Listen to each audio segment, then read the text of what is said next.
Carol Hick. This is my fifth and final presentation on our journey through Namibia in September 2014. This time we're visiting the Central Belt, learning about the work of Africat at Okonjima and carrying on to Rongo, seeing a variety of birds and animals and plants and trees. Travelling down from the Etosha National Park, we're heading down on one of the few tarmac roads. Generally good and quiet roads.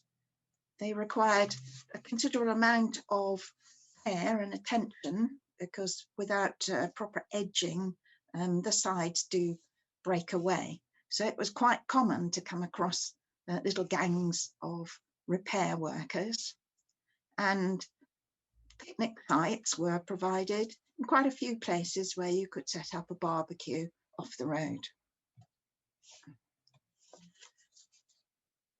A rarely seen ballast train. There was just the one railway, and we didn't see many towns, but we did have to pass through this one, Rongo, one of the northern towns, where you get juxtaposition of lovely tropical vegetation. It is technically spring, so the trees are in flower, juxtaposed of course with the other side of life. Passing through, we arrived at Okonjima, the home of Africat. This is an organisation which focuses on the long-term conservation of wild animals in Namibia. They have a site of about 86,000 square miles on a former cattle station. So it's a bit like Central Australia. Large-scale cattle ranching is the normal type of commercial farming in Namibia, largely run by South Africans and farmers of German descent. But there is a conflict between cattle owners and wild cats. And the aim of Africat at Okonjima is to attempt to give the cats space and safety from farmers and hunters, and to educate farmers how they can live alongside the wild animals, which of course are very important to the tourist industry. This was our chalet, a sort of industrial style to the building here. It was spacious, but most of the furniture was metal, and you had a lovely view and a couple of warthogs to see. We even had our own termite mound just by the door. The facilities were all housed under this one central building: reception, dining, lounge, shop, and so on.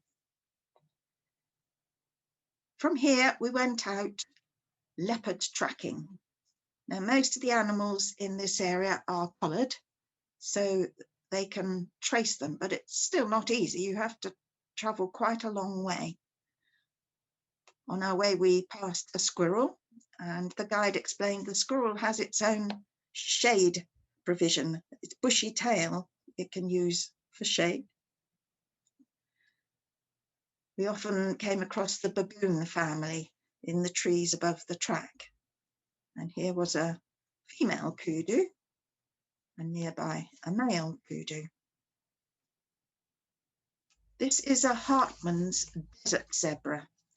It's different from the ones we've seen elsewhere. They were Birchall zebras. This desert zebra has more markings on its legs. We also came across hartebeest. Carrying on with the leopard tracking, we slithered along a very dusty, dry riverbed. You could even smell the oil on the four-wheel drive. At last success, we found the leopard hiding in the grass.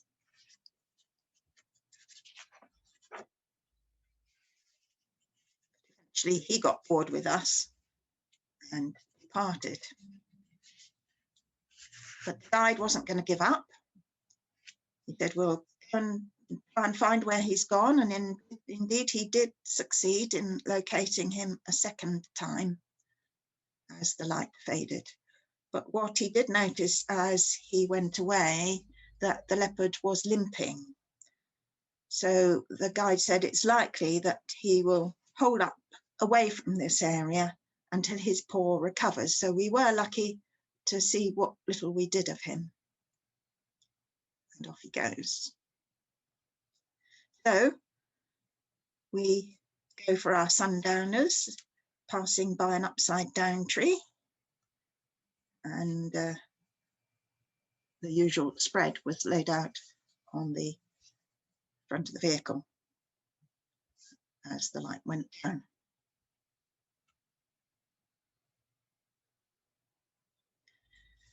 Next day, we went on a cheetah hunt, passing a baboon colony and a red-billed francolin and a double-banded sand grouse,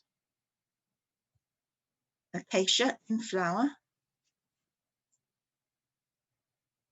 a steenbok with those lovely ears, and impala. To find cheetahs, again using the tracking device because they were collared, we were actually allowed to walk out, and the first thing we found was their kill. So we knew they wouldn't be far away. And so we had to walk in single file with one guide in front, one guide at the back, with suitable equipment should we run into trouble. But we soon found the 3 cheetahs lying on their backs with very full tummies.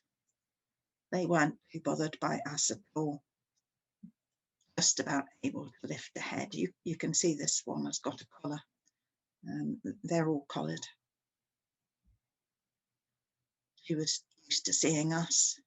This is, I think, Coco. Oh no, this is the 2 brothers. It is Spud and Bones. That's one of them wandering off. And the female, their sister, is called Coco. She wasn't at all bothered. So we headed back to the vehicle again in single file, led and backed up by the guides, and back to the central area at Okonjima. A friendly warthog poses for his portrait.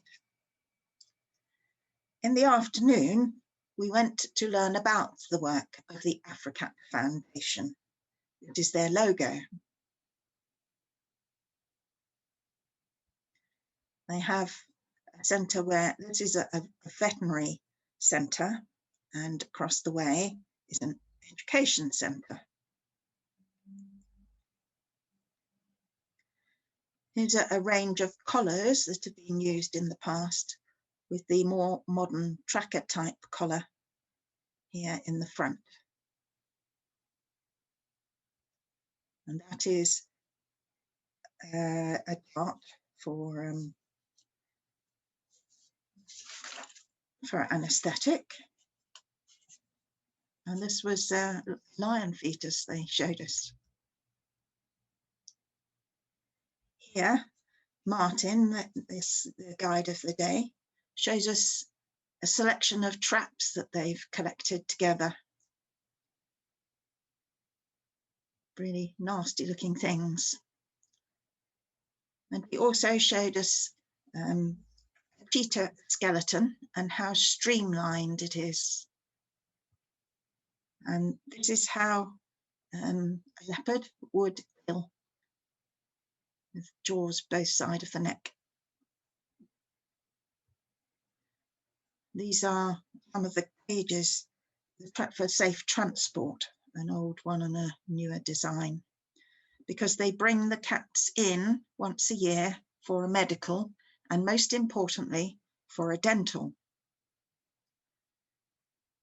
Their mission is conservation through education, and they go out to schools and clinics and communities wherever they can to teach people about the sustainability of wildlife within the farming economy. They also have some cheetahs in huge reserves. This is one of the Adams family, and they can't be released. They were brought in as 4 very young cubs, and their mother had been killed on the road.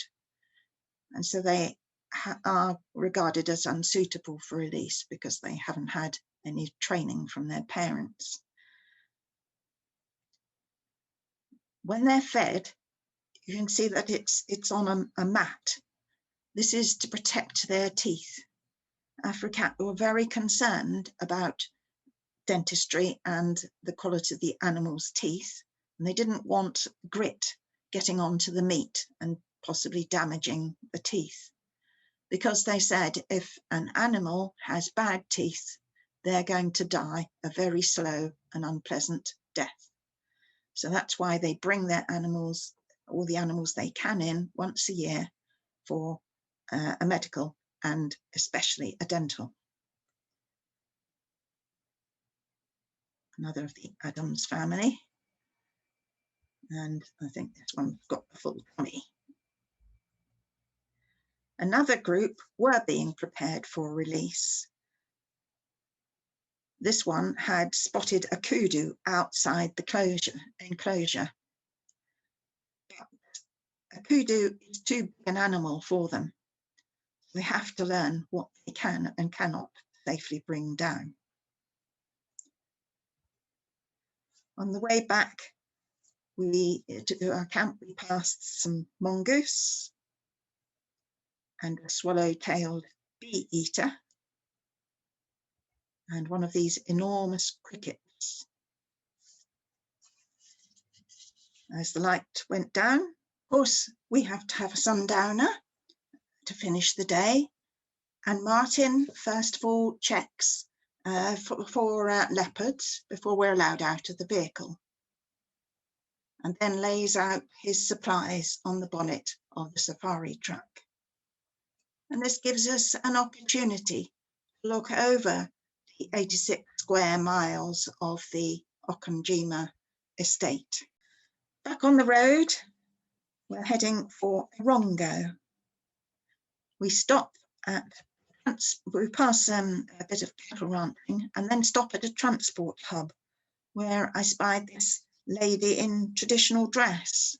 We hadn't seen anything like that. It seemed very elegant. They were waiting for an exchange of vehicles to travel on.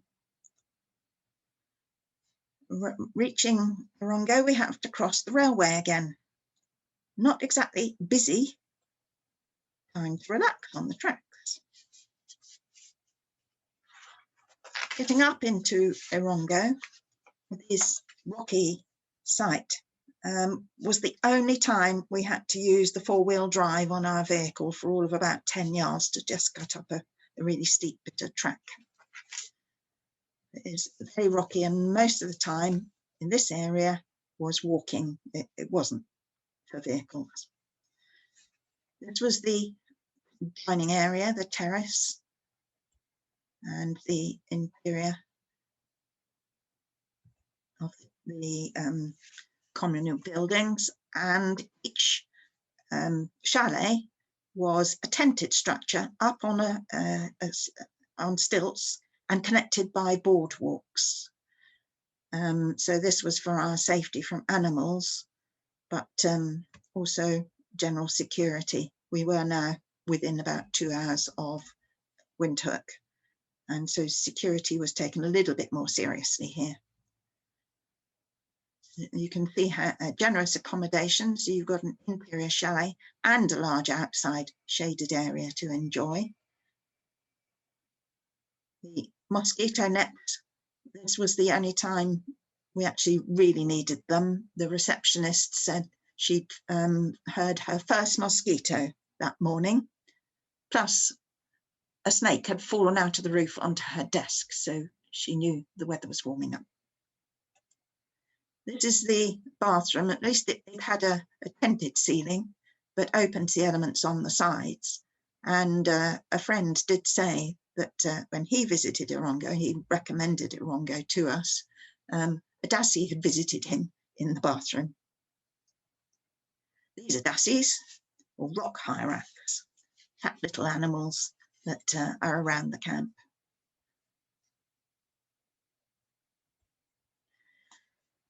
As I said, this is walking territory rather than vehicular territory, and there are a number of marked walks that we could do. This one was called Eagle Walk, and at first we weren't sure that this was the route. Well, we really expected to climb these hills, but yes, you follow the cairns. You can see a little cairn to the right, and when you get to that one, you'll see another one, and you just follow your way, zigzagging up between the rocks.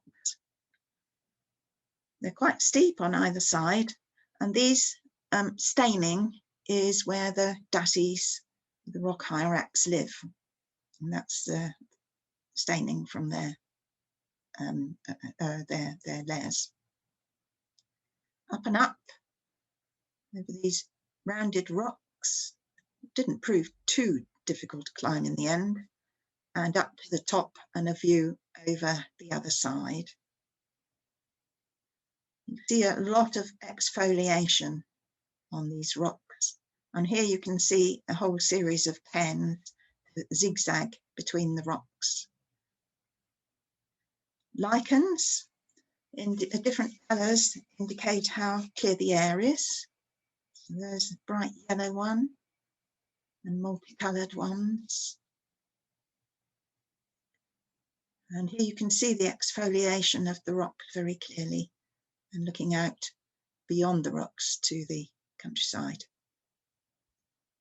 And coming back down towards the chalets and the camp. And springers on the way. And the inevitable baboon. And back down as the sun went down towards the chalets. And the sundowners. Leicester in the evening sun.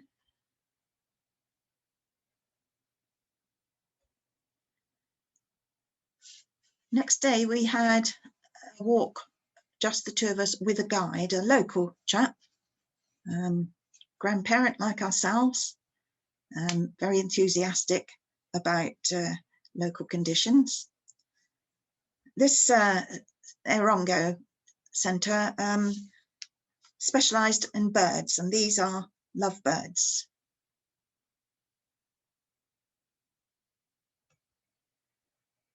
This is a lion ant that Halassis, our guide, showed us, and that's where it lives, down a little hole in the ground. This is what they call a chestnut tree, the attractive markings, and this is a toothbrush tree, because you can take the twigs off and make them into your own toothbrush. Strip them out and then chew them. We met this little female pig on the way, and male one, very tiny, very small. This bark of this tree has a scented sap, apparently, which Halassis said the ladies would enjoy. I think I identified it as a blue-leaved conifera. And flowering acacias, and a lavender croton bush, again, scented leaves when they're crushed, and apparently they can be boiled for treatment of fevers and other medicinal uses. This is endemic to this area of Africa. This is a resurrection plant because it resurrects within a few hours. Halassis broke a little bit off for us to put it in water, and sure enough, within a few hours we have a bush. lichens again, and Franklin, and attractive boulder-strewn scenery and granite, exfoliated sandstones and granite. The vegetation really does cling to the rocks. This is Horasis doing his atlas impression. And the other side of the rocks was this view. Large metamorphic dikes are common. And there was the baboon family.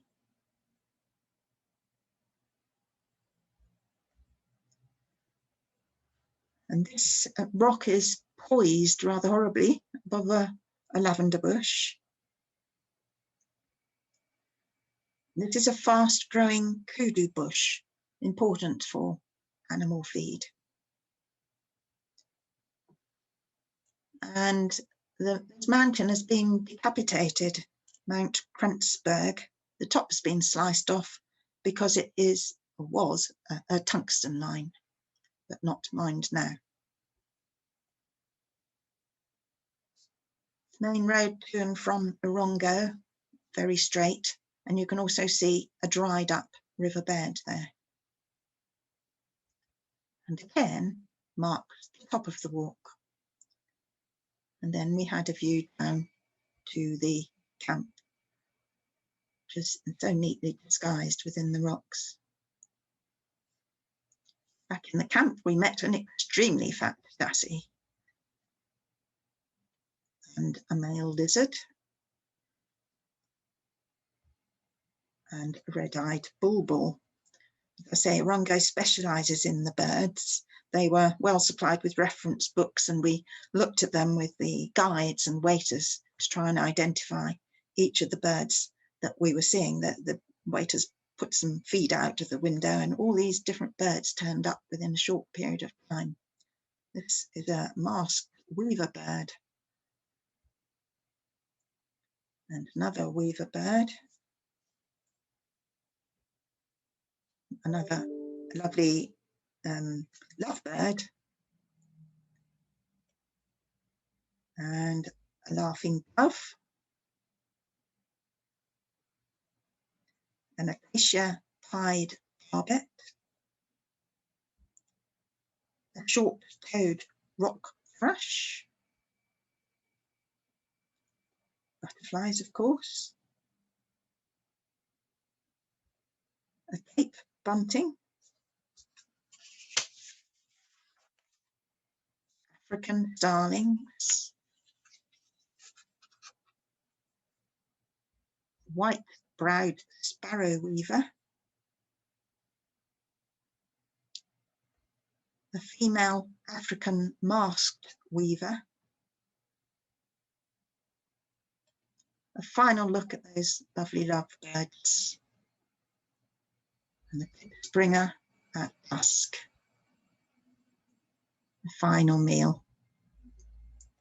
And goodbye to a wonderful tour of Namibia.